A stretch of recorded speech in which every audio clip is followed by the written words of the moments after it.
Hey there, good morning everybody. Christopher Franks with Texas West Capital. It's just after 11 a.m. Central Standard Time here on, what is it, Wednesday? Gosh, I had to think about it. Wednesday, man, markets are going crazy. The 27th of January 2021 in San Antonio, Texas. Doing our weekly Wednesday thing. By the way, guys, just a heads up here. We are continuing to streamline and do things to where we can add more to what we do with our members, as if we don't do enough already. But in the spirit of that, these public live streams will shorten down to 2 times a week here over the next few weeks. They'll be on, I'll let you guys know as it comes up, but for reference, they will be Tuesdays and Fridays, and we'll cover all the markets on both days. So instead of, basically Bitcoin and the dollar on Mondays and Wednesdays, and then everything on Fridays, we'll do pretty much everything on Tuesdays and Fridays. And this opens up some time for me to add in some things that we've got going on that we'll be adding in for our members going on here through Q1 and Q2. So a lot of exciting time, a lot of exciting things going on, especially with what's going on in the markets. We've got retail believing that they're bigger than they are and smarter than they are. I've warned that this is going to, end up biting them in the rear end. First of all, again, they're going against, moneyed professionals. And maybe some of these professionals got a little lazy lately and they got caught now. It is what it is. But don't think for a second they're going to let some little retail players, kind of push them around. So retail's going to think that they're bigger than they are, and they're going to get caught pretty bad. This type of idea happens usually at the top of markets. I've talked about these things before. There's nothing really new here. Other than this, this time around, we've got social media to the extent we have it. But don't think for a second that the big boys aren't going to, flash their weight and kind of get, if they have to, get government to regulate in some way. Don't think for a second that won't happen. It is what it is, guys. I keep telling you, stop thinking you're going to beat the big boys. You're not. Figure out what they're doing. Go with them.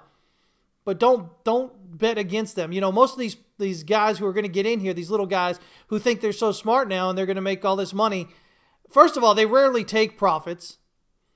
When they do, they're usually very little compared to what they had the chance to take. And the thing is, they get lucky with something like this and they think, oh gosh, I can continue doing that. And then so they continue trying to do that until they're broke. Because, it's like, if you buy a scratch-off ticket, do you really think you're going to win? And I got to tell you right now, if you really think you're going to win, you shouldn't be buying them. Because the odds are heavily, heavily, heavily against you. And when you do win, it's luck. It's nothing you're doing special. Casinos, same idea. You go in there, you win big one time. Next thing you know, you're going in. That's why the casinos comp you all the rooms and everything. Because they know if you stay there, you're going to continue thinking that you're doing well and you're going to continue going out there and doing it. And the casino knows that over time, they're going to win, not you. You're going to waste all your money again. Same idea with the markets, guys. People go in there, they get lucky on a bet, on a short or a long. They make a lot of money, and then they go and keep trying to do the same thing, and they blow their money trying to do the same thing. You guys can sit here and try to be defensive if you want with me. I really don't care. The honest, at the end of the day, guys, this is what happens in markets. This is what happens as we get toward the tops of markets. All right? And so I'm not sitting here trying to talk down about any retail, traders out there. I mean, for all intents and purposes, at least size-wise, I can be considered retail. I'm nowhere near the size of a hedge fund or anything like that. But the question is, do you want to trade like retail or do you want to trade like the pros? That is where you got to get to.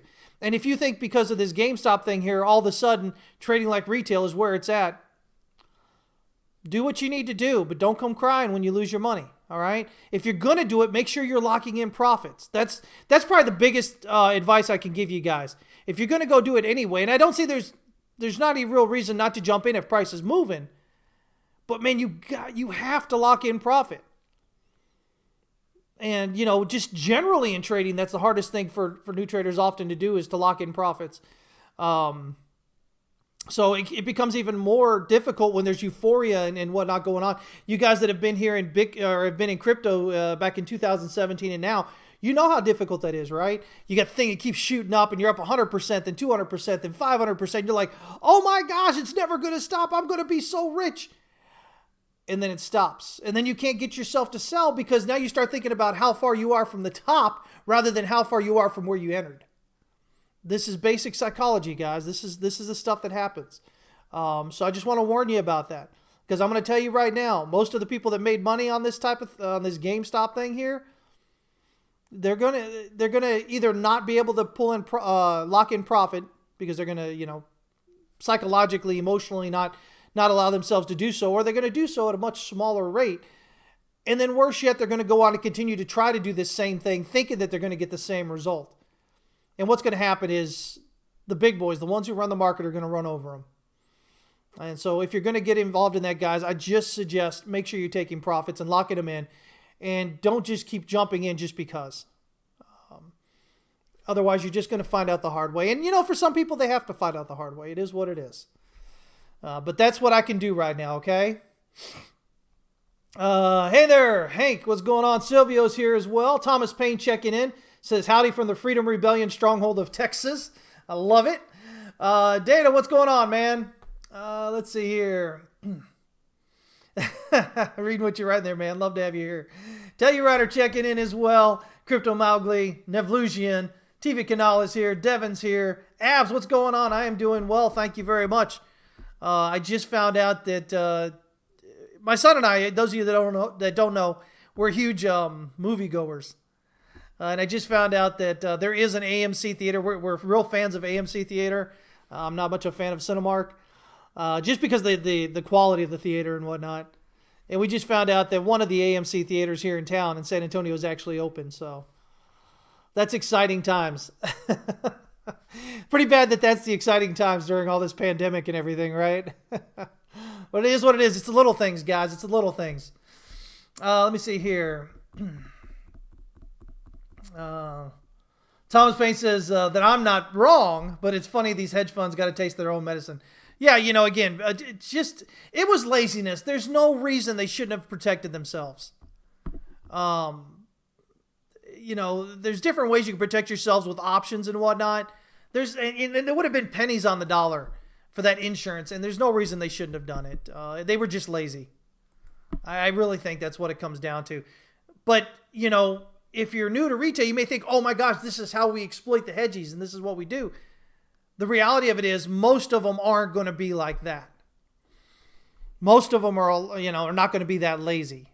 And so, they've got their insurance on in the form of options of some type and whatnot with their position. So, it's a sad thing for for the hedge there, but, I get it. It's good. It's good if you're retail and you're a part of that and you feel good. But, I think all of this, guys, it continues to be just this bigger idea of a cycle top in socioeconomic theory, what we're talking about. I've talked about The Fourth Turning, the book that you guys should be reading. We've talked about the socioeconomic theory of finance. We got right there, right? All these different things. And let me see, they're there. I guess you can see it right there now. But I think what's going on right now with retail in the market and stuff with the GME thing and stuff like that, Wall Street bets, I think it's just a bigger part of this whole cycle top kind of coming in. It's just an expression of this cycle top. And so, you should be paying attention. Fourth Turning is a great book, guys. You really should read it. Let me see here. Let me kind of catch up with you guys. Spiral Architect, what's going on, man? Gion's here as well. Pixafin checking in from snowy Switzerland. I swear to God, I'm going to Switzerland sometime during the winter. I want to check it out, man. I've seen pictures and video. It looks awesome. Yeah, Devin's saying that AMC is pumping hard today. Yeah. Which was just more of this continuation of what's going on there. Ameritrade limiting what you can do with that now and whatnot to protect themselves and the their clients and whatnot. Which is true, guys. You sit here. This is the one thing. people, when they think of the markets and they think of business, they think, oh, these businesses are getting all these bailouts and they're doing all this stuff and we're getting the shaft as retail, so now we can go and give them the shaft and everything's great. Well, the problem is what you do, whether it directly affects what you're working with, it also indirectly affects others. And there's always this challenge of trying to get your shaft on, but at the same time not causing problems for people who depend on these companies. Here's the thing, guys. When you have companies, here's the problem with companies, why the government's so hard pressed to keep these, to mess with the financial system and everything to keep, companies growing. Because at the end of the day, if these companies go under, then people don't have jobs. And if people don't have jobs, then the government the government feels like it has to supply for them. It has to give them money, all these other things, benefits, all this. And beyond that, there's the whole psychological side of not having a job, right? So you have all that. But on top of that, your pensions, the investments that you have in different funds and things, these all depend on this as well. And so if these things are crashing and dying or doing whatever they're doing or acting all weird, that affects you as well. So, people always do it as this, oh, it's me against, the big companies. But for many, many, many people, if bad things happen to those companies, bad things happen to them as well. Now, I say that, and if you get it, you've got two responses. One is, I don't care. And that seems to be the big one. People are like, oh, well, I talk about all of us, but what I really mean is me. So screw everybody else. The other thing is, okay, well, I didn't realize that, and now I need to think about things a little bit more. Those are your only two responses on something like that, guys. But, everything is so interconnected that you can't affect something directly without either directly harming it potentially or indirectly harming others. But, people don't think beyond that. And, that causes problems. So what are we going to do, right? But it's just, I bring this up because many of y'all don't think through this all the way, or you haven't been taught to think through this all the way. And my idea here is just to give you a little bit more grounding, a little bit more thought work here. Going beyond the simple, oh, we did this, yay, we're doing so great. And take it beyond, what does that really mean? If what is going on now with Wall Street bets continues on and it marks the top and sets everything in motion down into this Great Depression idea that I've been talking about, is it really such a great thing?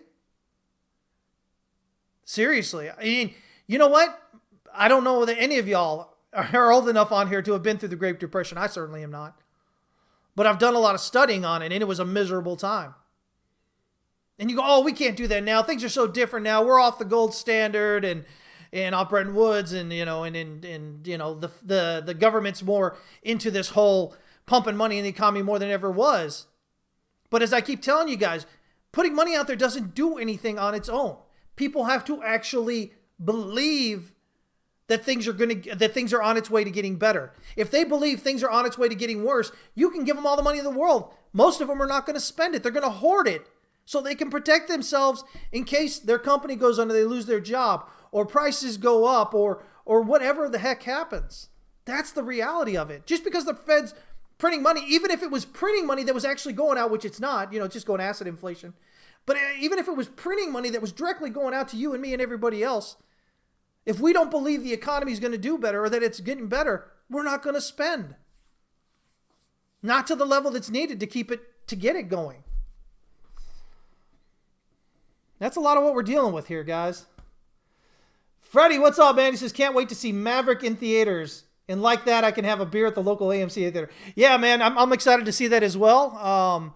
My dad was a career Navy guy. He retired from the Navy. And so I grew up in the military, especially Navy-oriented.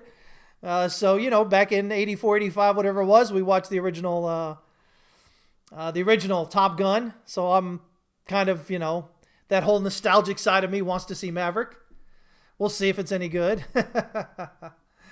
Hey there, Grateful Rider. Good to see you. It says 23,000 incoming. It's possible. We'll talk about that in just 1 minute here. Hey there, Helder. Good to see you checking in, man. Good to hear from you as well. Dr. Crypto, what's going on? Let's see here. Orange Man suggests that hedge fund managers now are going to get social media accounts en masse to lead to future pump and dumps. Why not? If it's allowed, hey, why not, right? Don't think for a second, if you're retail, that you can't be manipulated. It's definitely ahead of manipulation there.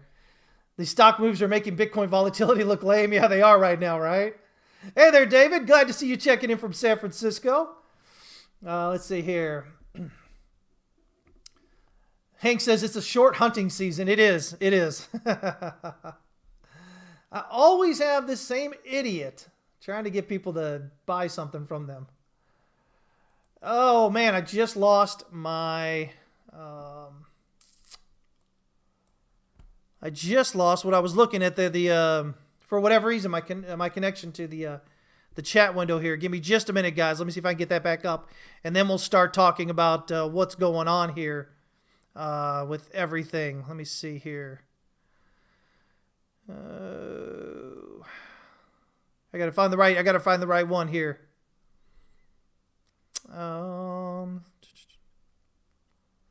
Well, Lord have mercy. I can't find it. Wait, there we go. There we go. Let me go ahead and transition this out. Let me get this stuff set up on here. I do apologize, guys. I don't know why that just shut down on me all of a sudden. Had to shut it off there so you don't see my password. Do I even know what it is? I don't know. I guess we'll find out. Oh, I do know what it is. Look at that. Always a great thing. You guys ever have that where you're not sure you're going to remember what the password is, and then it actually works, and you're like, yes, you feel like you win. Hey there, Padge, good to see you. Let me see here. Esteban, what's going on? Baker's here as well. Sharon's here. John Smith, new to Texas West from Houston. Hey, checking in from H-Town. I love it, man. Glad to have you here. I've got some great friends that live outside of Houston as well. Rancam, what's going on, man? Always good to see you here. Let me go and check in here. Okay, guys, real quick, before we go any further, as always, remember, you could join us at howtotradetowin.com. If you go in there, you're running out of time. It's almost done. We've got a few days left of the 25% off right now. So, if you want to join us, now's the time to do it. You get 25% off. When you go to your checkout page, there'll be a little button right about this area right here that says Welcome 2021. You click that. It'll apply the coupon for you automatically, or you can just type in Welcome 2021, just like that, as I put there in the chat, on your checkout page where it asks if you have a code, which is about this area up here. And you can put that in, and you'll get 25% off of anything, guys, anything you guys are purchasing in there. So do it. We'd love to have you. Everything that's happening with Bitcoin right now, other markets, all this stuff, we've been on it, guys. We got daily updates. Tier 3 is where it's at. I'm telling you right now. As a matter of fact, we've got Tier 3. We've got our live stream today at 4 p.m. Central Standard Time. And so we'll show you guys another tip, trick, and technique to get you trading immediately, even if you don't know really what you're doing. It gives you good rules. It gives you firm rules about entries, stop losses, and exits. And it's a system to help you get in there and start making a little bit of profit while you're learning more about everything that's going on. So join us. We'd love to have you there, guys. Let me see. Hey there, Brian. Good to see you. Budman checking in as well. I think I missed a couple of people maybe here. Chemo, what's going on, man? He says, To the Moon is trending on Twitter. If that doesn't scream the top is near, I don't know what does. The train of asset values has some very wobbly wheels. It does it not? It does. Sure. So what we have here right now, guys, if we're looking here, so what we've got here, remember, we've talked about the idea that this is potentially the top. And I've given you this one of these potential counts, excuse me, I'm sorry, if it is the top. Remember, this count does not assume that the top's in. It's just saying if it is, here's the count you should be probably watching as it's going down.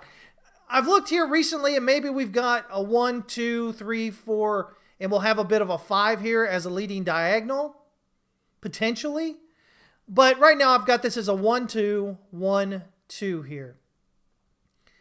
And so, but at the same time, I've got this red count here, which says A here, B here, and potentially working on C right now. Or you may not, with as long as this has been, this may have to become a WXY. But in either case, the idea is that maybe we might have a little bit further down here. So let's talk about this. What's going to happen? So let's see here. This hit up here last night. And so yesterday we talked about the advanced off this and this potentially being a leading diagonal here. We noted the bullish divergence here and everything. And then I told our Discord members that this move up here, excuse me, that this may just go up to the pivot area here and get rejected and head down. And that's what happened here. And I said, if it does that, then we're looking initially at the demand structure EQ right here, which is basically what it hit. So we've had a good call here running off. Now we're looking at potentially the lower lows here. So it is possible that you can get an ABC here.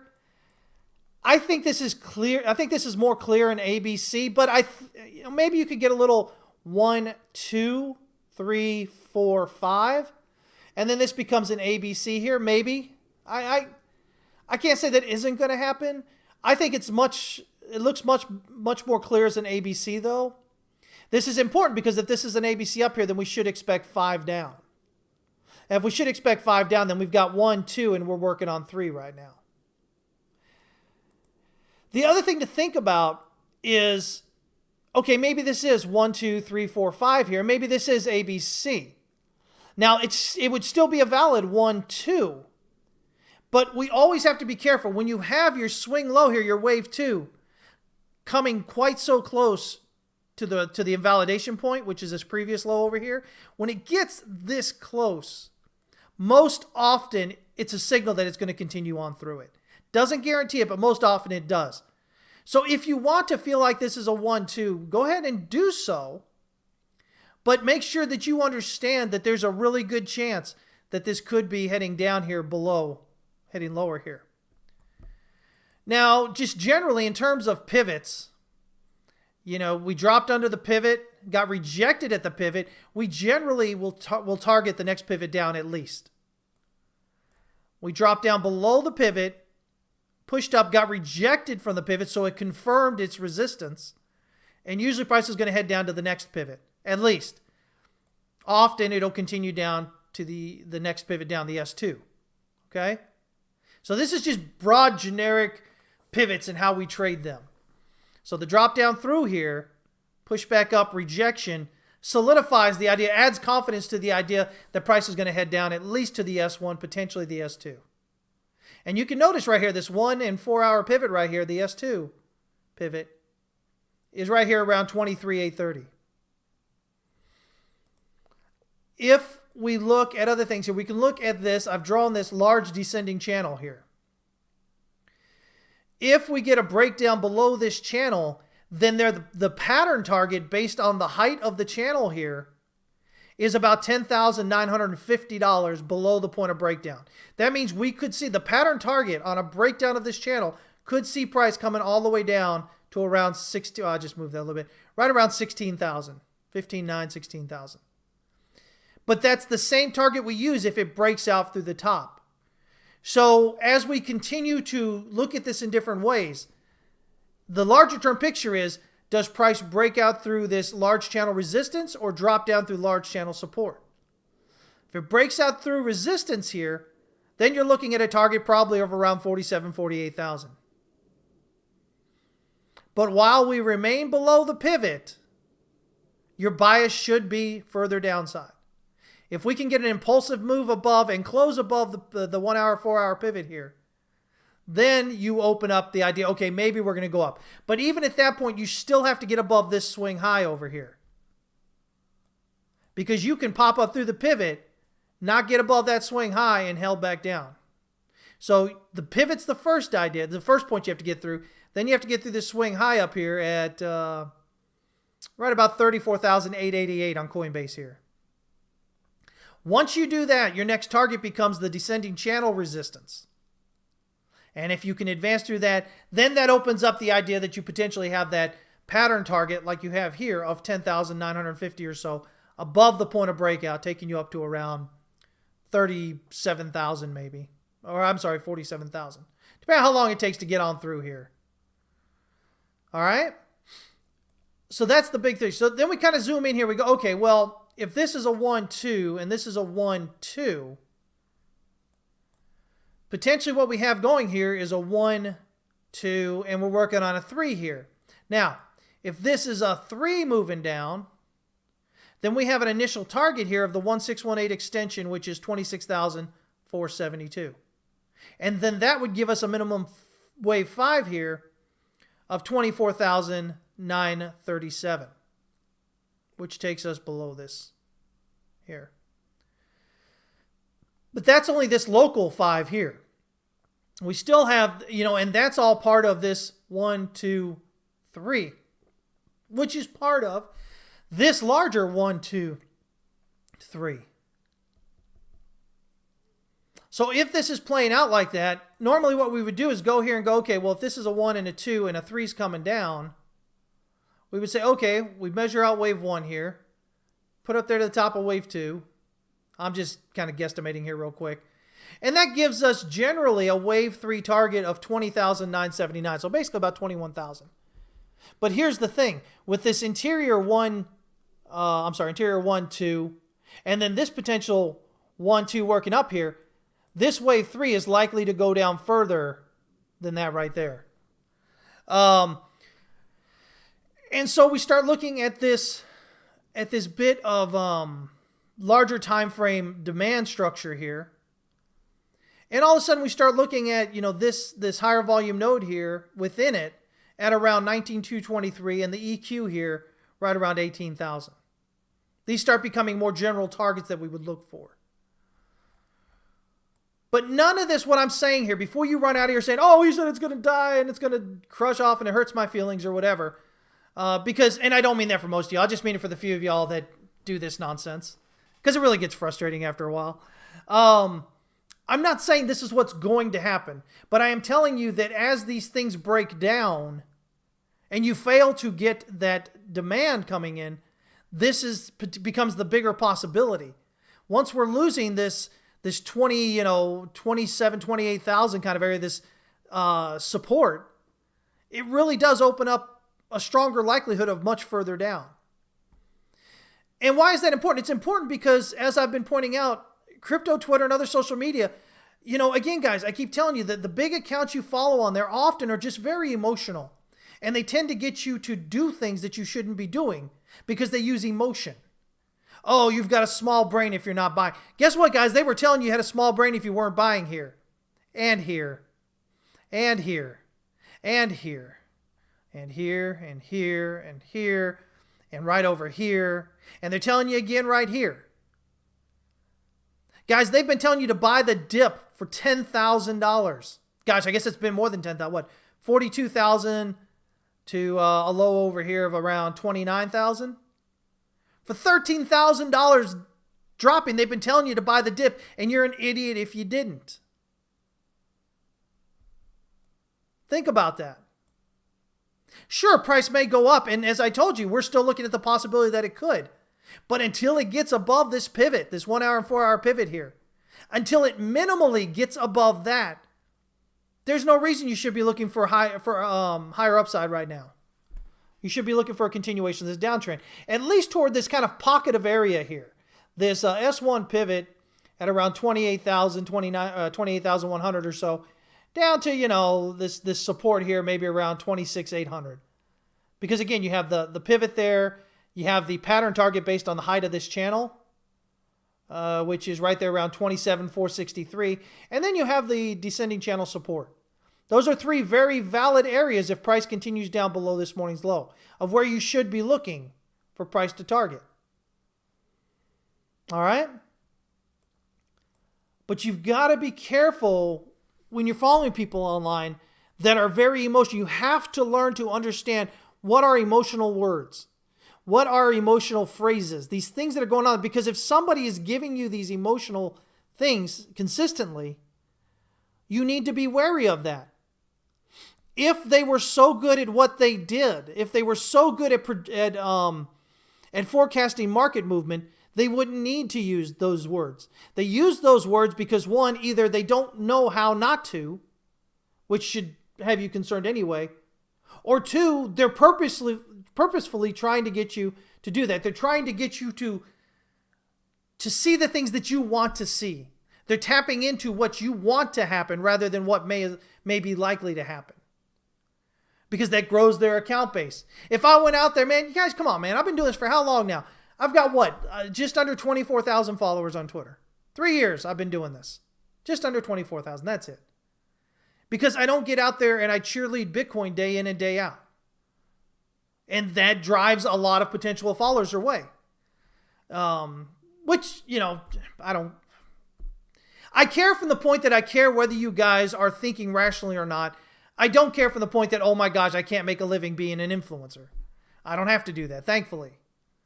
But you guys need to understand the emotion, the manipulation that goes on in markets. All right? Don't think that just because it's some other retail Yahoo out there that they're just like you. If they are wrong on what they say, they don't suffer the consequences that you do. It's your money. You're the one that loses money. Look for higher confidence trades. See, the problem is they said, buy the dip here. And that was okay for this move up, but they didn't say sell. It dropped lower. They said, buy the dip. Okay, great. It goes up. They didn't say sell. Buy the dip, buy the dip. But they're not telling you to sell it in these points. They just keep telling you to buy the dip every time it drops down. And guess what? Market structure for the last 3 weeks here, guys. If you don't know anything about market structure, last 3 weeks, we have a high, a low, a lower high, a lower low, potentially another lower high if we get another lower low. You need the lower low to confirm the lower high, okay? But our market structure has been bearish since January 8th, since the all-time high here. Because of the lower highs and lower lows, that is bearish market structure. And until you break that, your bigger picture should be further down. At least within this, this daily, this 1 hour, 4 hour time frame here. I mean, that's the reality of where we're at the moment.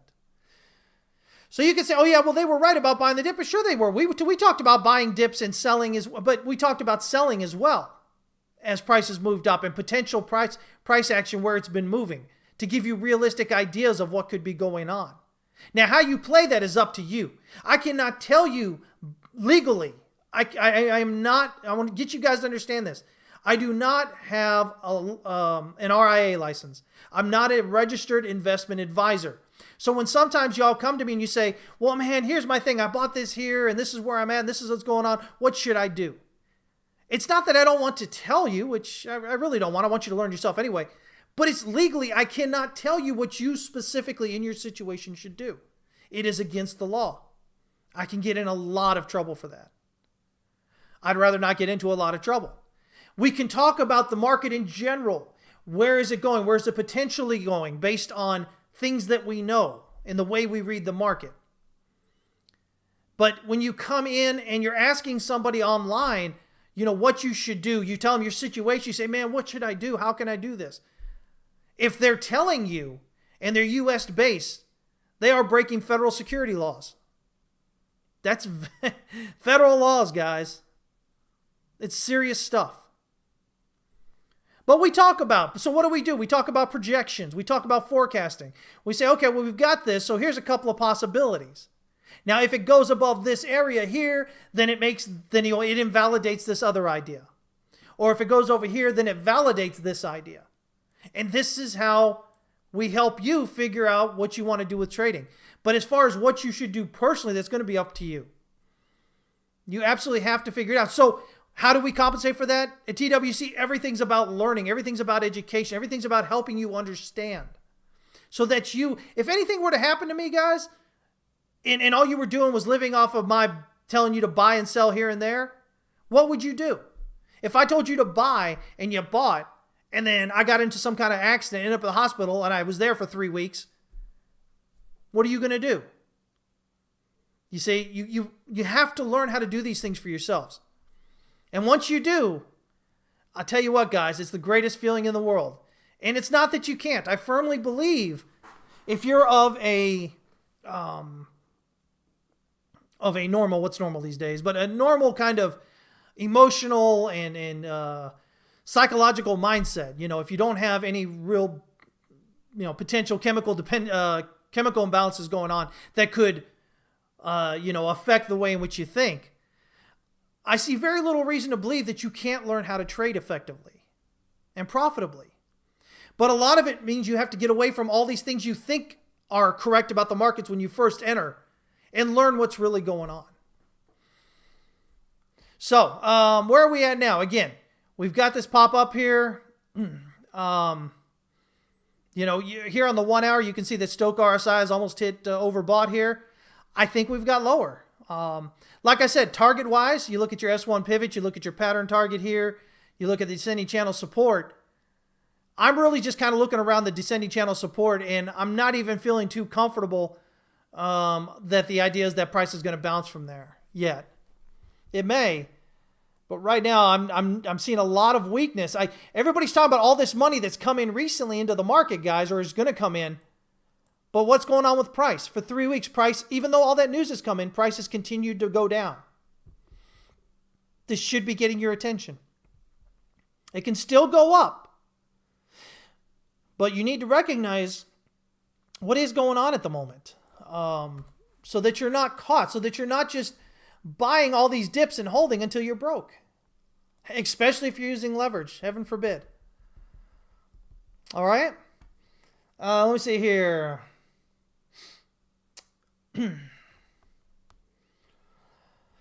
Let me see here. Oscar, what's going on? You said Tether stopped printing en masse on January 15th.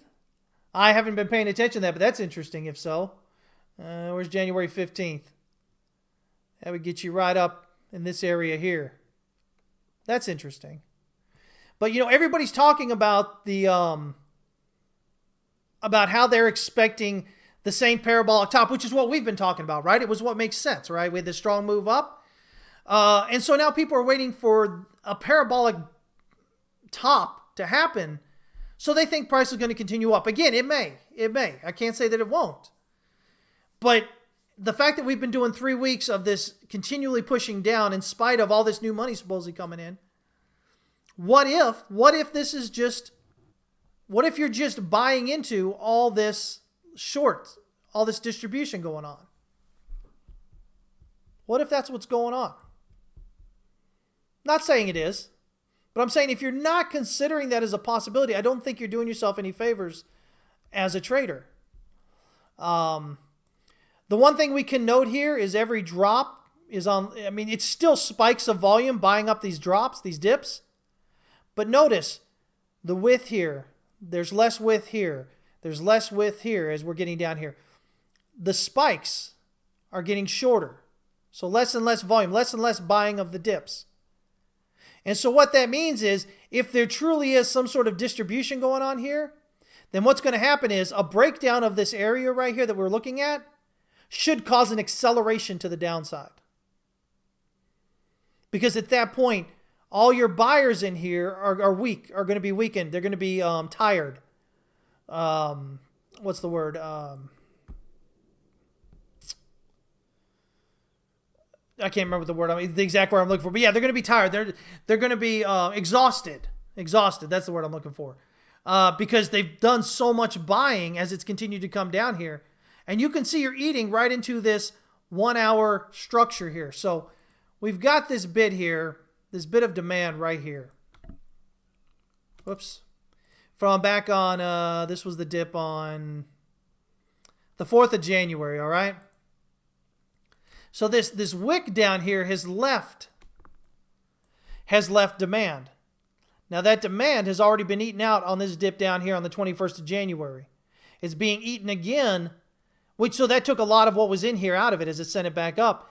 And we're coming back down into it again. So what's left here is trying to work its way up in there. But if you're losing that,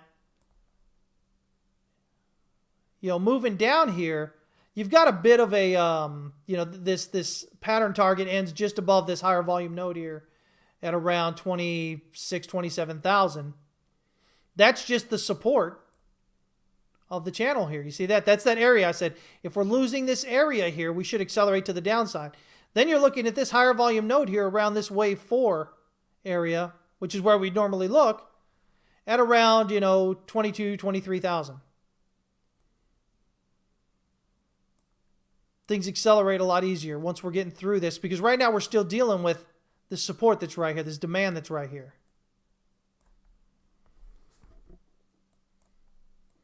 Let me see here. I need to make some ridiculous YouTube thumbnails with a moon and a crazy face. There's enough of that nonsense going on out there. Use a Ouija board.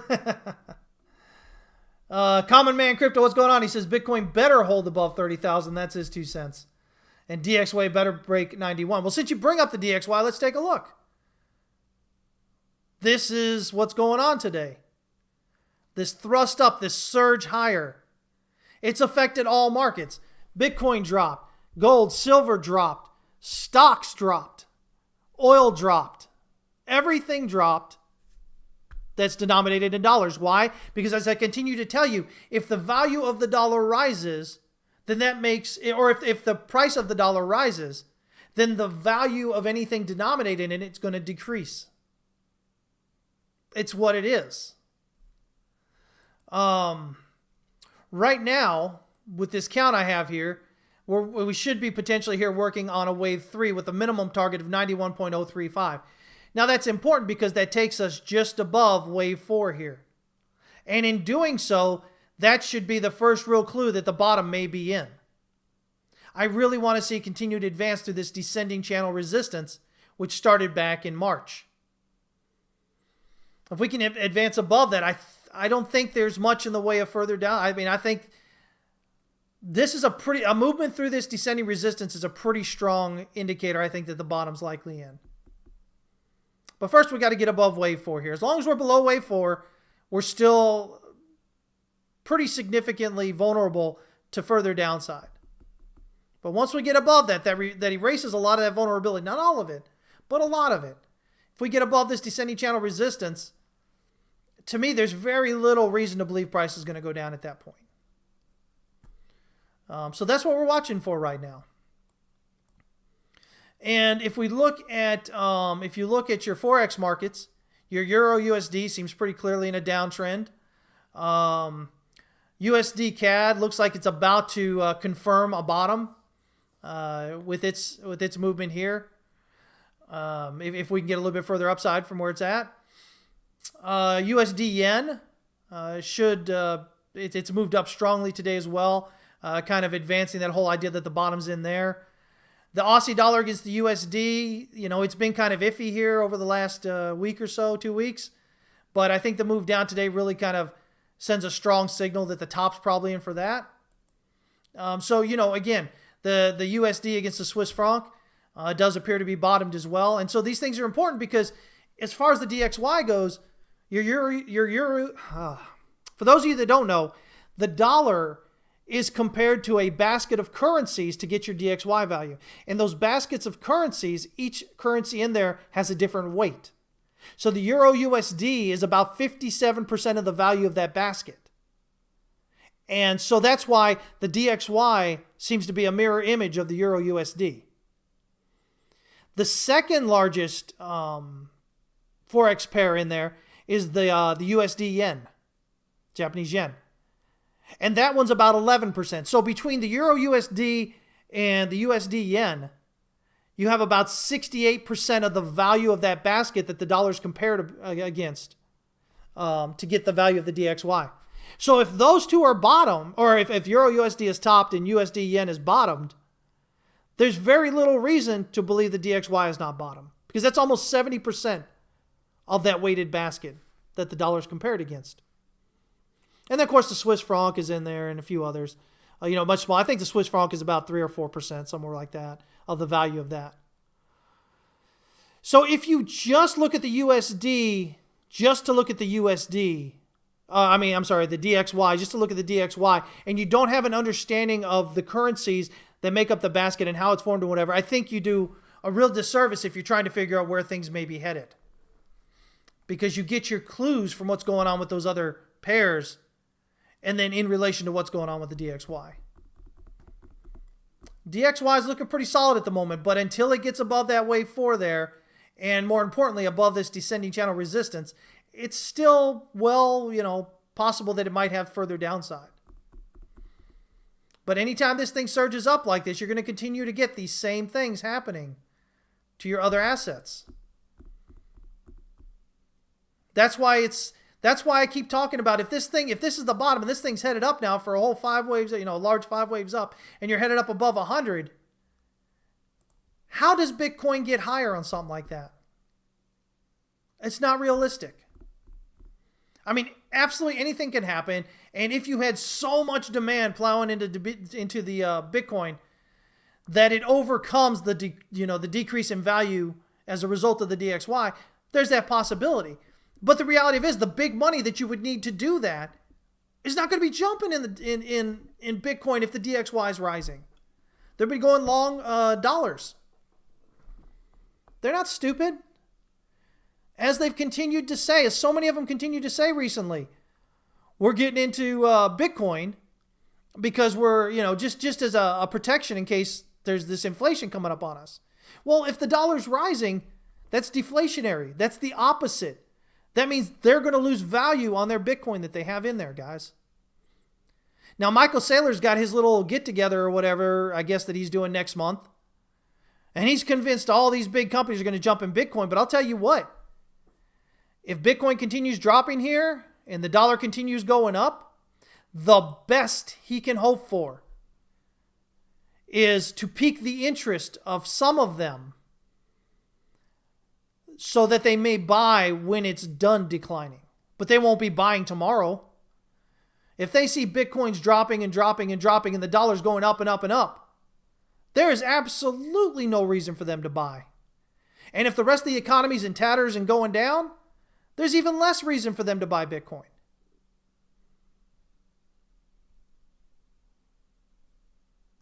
So don't assume that because he's doing his little thing next month, that all of a sudden you're going to have all this money flowing in. It's possible you could have some money flowing in, but I think the odds are against you if Bitcoin continues to decline and the DXY continues to rise.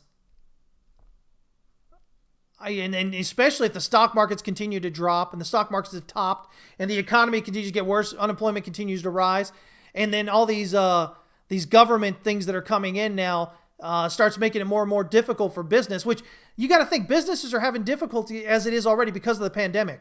There's so many of them that are barely on a lifeline right now trying to just survive. And if government comes in and continues passing all this, wants to pass all this legislation that makes it more difficult for businesses, there's going to be more and more of them going bankrupt and getting, and losing. And if they're going bankrupt, that means more unemployment. You guys, you have to get out of your emotional Bitcoin's going up forever idea and start looking at the reality of what's in it for a company to buy Bitcoin if all this is going on. They would be buying an asset that's losing value while everything else around them is dropping and losing value, other than, maybe your TLT, your long-term treasuries, or the dollar. There's not a lot of reason in them for them to get into Bitcoin. Bitcoin's a very, very risky asset. So just some thoughts here. Hank says 8,000 incoming. Common Man says, I want to see a higher high on that DXY. Me too, my friend. Me too. TV Canal saying to think this is a large one, 5 moving down, which is possible. But see, here's the thing, guys. If I was up here and just said, listen, I think this is the beginning that's definitely the top and we're headed down, I'm not doing you any favors. I'm trying to teach you guys, for the limited time that we have here, of all these different ideas about, you know, the markets and how they work and how you analyze them. And so by giving you shorter term ideas of which way it could go and reasonings why, you start to develop an understanding of what's going on in the markets. That's the idea. So that's what we work with here. You know, again, I am leaning toward the idea that there's a bigger decline still coming. But until we're actually losing this kind of support area here that I've been talking about, you know, we can still see it pop up. But again, I don't see that happening if the DXY has bottomed. How does Bitcoin's price rise if DXY is rising as well? So this is what we're kind of looking at there. Padge says that the Euro stocks are dropping nicely as well. Let me see here. Common Man says, short and midterm, I'm bullish on the DXY, but over a longer term timetable, I'm still a bear. Well, and that's fine, but here's the thing with that.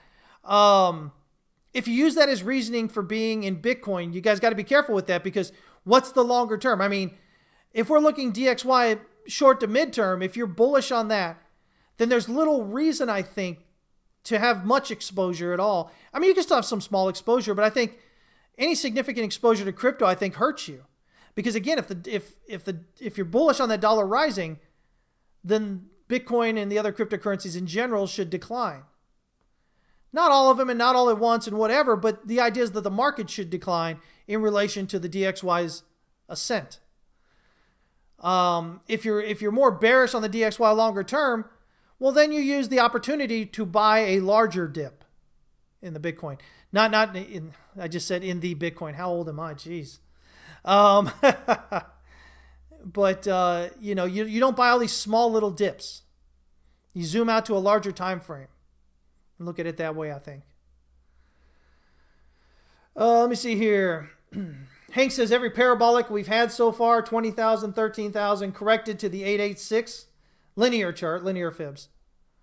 So I guess that's where he's getting his 8,000 from. So I've talked to you guys before. I said, you know, it's potential, especially if we're coming down with this count I've got here, that we're looking at probably at least the 9,000s there, potentially mid 7s.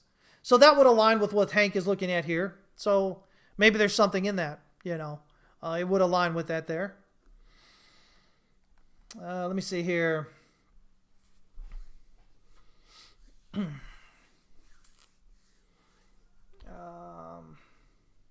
me just kind of catch with you guys here, catch up with yourself. Man, Michael Saylor at 8,000 Bitcoin. You know, again, guys, I don't know. Michael Saylor's a human being. So he is prone to manipulations of emotion and things like pride. And he's been very vocal about Bitcoin. I think his average in is just below 20,000 right now. So if we were going to 15, 10, 8, as a businessman, he should have been unloading while he was in profit.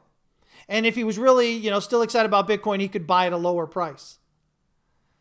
But being that he's been so vocal about the greatness of Bitcoin and how it's going to change everything and how it's going so high and all these things, does the human side of him, does his pride and his emotion, does that keep him from selling when he should? That's the question. And it becomes really interesting because his MicroStrategies company, its growth basically here recently has been tied to his Bitcoin purchases and Bitcoin going up. So I wouldn't be surprised to see, especially if overall economy starts coming down, stock market tops and whatever, and Bitcoin starts coming down, I wouldn't be surprised to see his company losing a lot of value very fast. Remember, I showed you guys MicroStrategies back at the top of the dot-com bubble. They had this great rise, and then they were one of the worst hit when it popped. I mean, are we seeing a repeat right now with Bitcoin and what's going on here in the markets for MicroStrategy? It's possible. We'll see. We'll see. But at the end of the day, he's got a lot of money potentially tied up in Bitcoin, not just with MicroStrategy, but with his own personal net worth. And people with that kind of net worth don't usually hold on to losers very long. There's always the guy out there, the gal out there that's not that. But for most part, they don't tend to hold on because the idea is they've built this wealth. They're not interested in losing it. So it could be interesting to see how that all plays out. Do I think that, hey there, David, good to see you checking in. Do I think that Bitcoin will always be a risky asset? I think there's possibility. I've said this for years now, and that's the reason why I'm in it, because I think there's a possibility for Bitcoin. But I am in no way emotionally tied to it. The reality of it is Bitcoin is still young. It's, basically 10 years in, 11 years in. The only way it becomes less risky is if you have enough money coming in that it stymies the volatility. You have to have a decrease in that volatility. As long as that volatility is still there consistently, it's going to be considered a risky asset. A lot of people talk about Bitcoin as a store of value. It is not a store of value. It is a speculative asset right now. It has continued to go up, which has been lucky for some. But if you bought at 20,000 in 2017 and you needed to pull your money out prior to it breaking the all-time high last year, you lost money. It's not a store of value. A store of value means it generally holds its value so that at any time you can take out your money and still be at least where you were at. And what gets me with this whole store of value nonsense argument right now is that you've got a lot of otherwise very smart people with that are highly educated talking about it being a store of value in spite of what I just said right there. If you bought at 40 or 42 here, you're at a loss right now. Now, it's been a short term, but if this thing keeps going down to 25, 20,000, 50,000, that's not a store of value. Just because it eventually comes back up doesn't mean it's a store of value. Stocks rise and drop and rise and drop. If you look at the stock market over the last 100 years, it's risen. Is the stock market a store of value? Nobody else has ever argued that it is. So why would we argue that Bitcoin's a store of value? Which has been significantly more volatile. It's not a store of value. It has the potential to become. But in order for it to do so, that volatility has to drop down to significant low numbers there. You cannot have the volatility we have with Bitcoin and expect it to be a store of value. It's not. And Bitcoin is still at the behest of governments, guys. With Biden coming in and Yellen, his treasury pick there, saying the things she has, wanting to use a mark-to-market mechanism to tax you on unrealized gains, that could have a very, very negative effect for Bitcoin.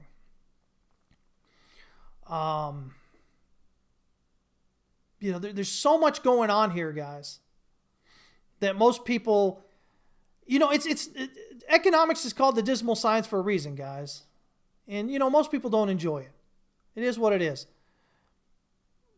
But it doesn't mean that because you don't enjoy it and you'd rather not listen to it, that you can ignore it.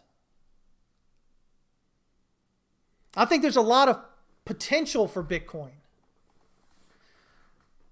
But there is no guarantee, guys. This is what I'm trying to say. If government was tomorrow they don't even have to outlaw Bitcoin tomorrow, guys. All they have to say is, listen, you need to be an accredited investor here in the U.S. in order to dabble in Bitcoin. Same way if you want to get a hedge fund, you got to be an accredited investor. If you're not, you can't do it. Right there would chop off a lot of money coming in. That may actually chop off a lot of potential volatility. But you still got hedge funds and stuff. They're going to go in there and try and play it. I think there's a lot of good potential for Bitcoin, but I am in no way believing that it's guaranteed in any way, shape, or form.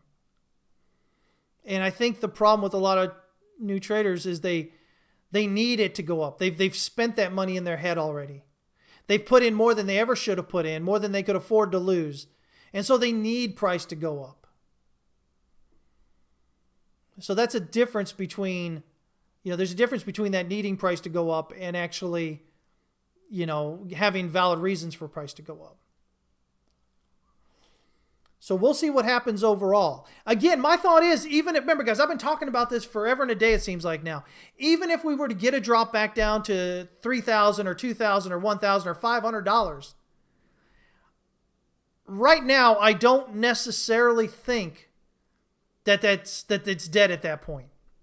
Right now I think that's potentially still a very amazing buy opportunity.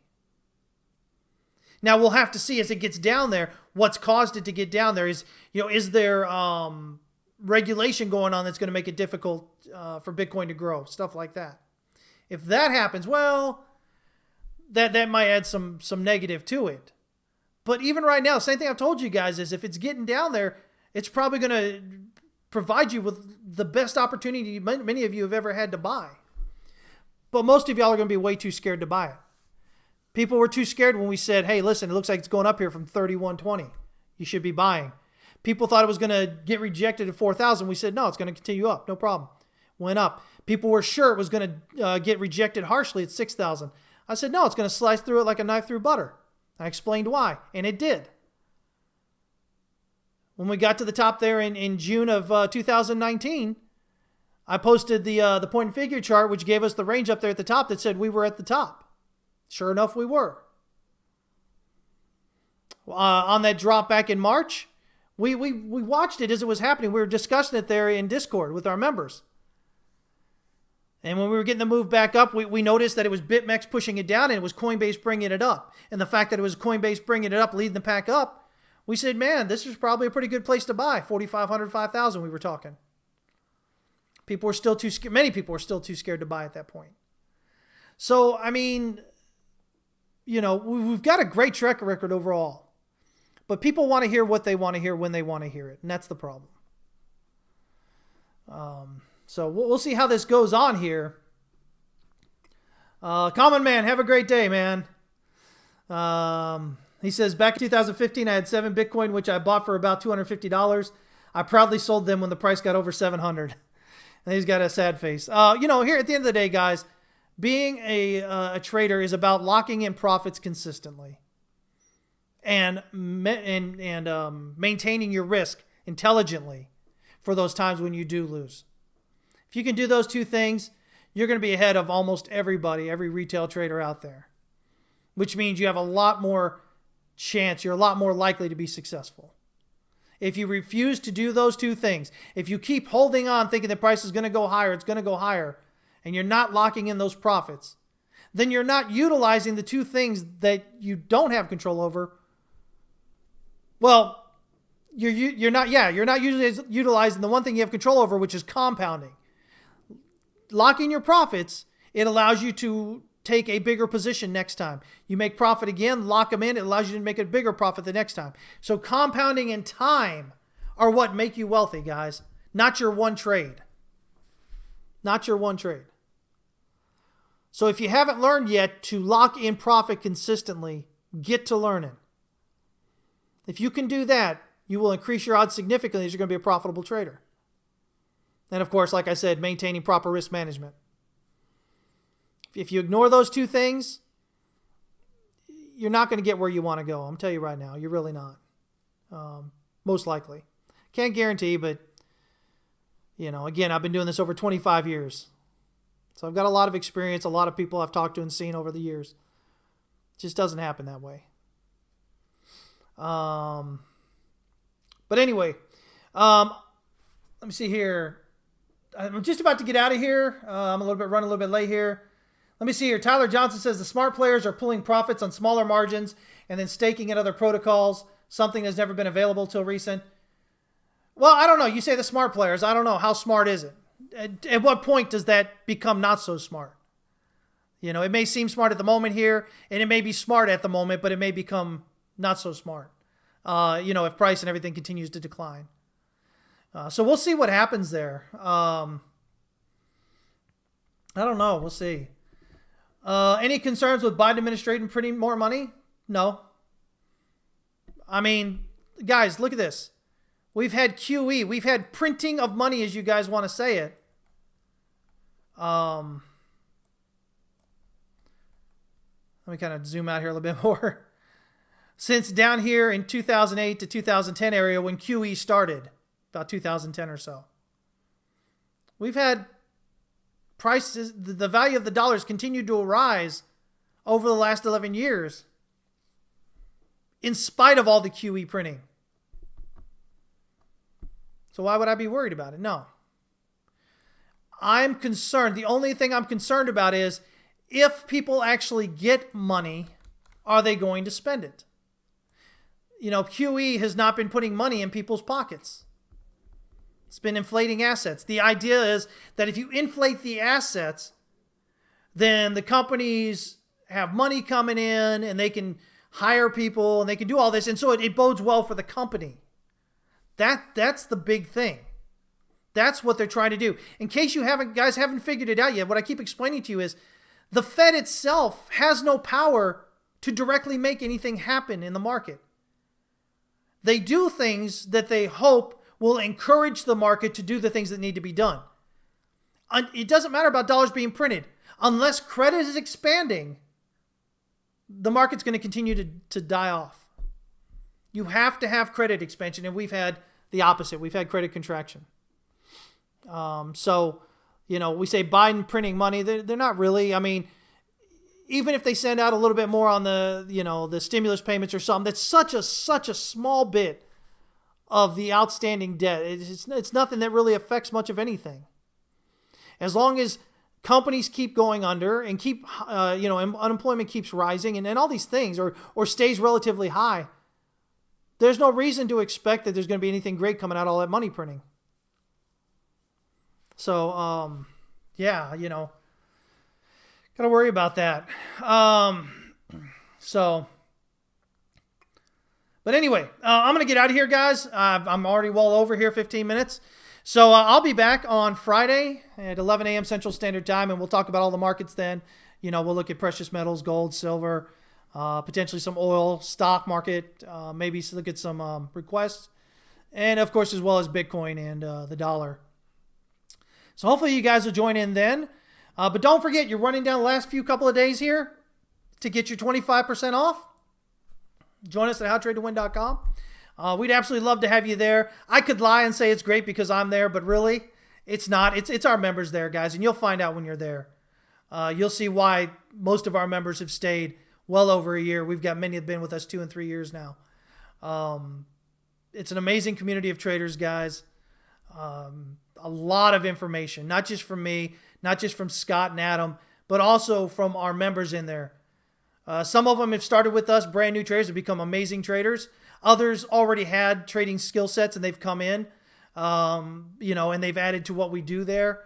But everybody's extremely helpful, always ready to answer questions and explain why they think something is happening a certain way and what could potentially be happening the other way. It's an amazing, amazing place. So we'd love to have you there.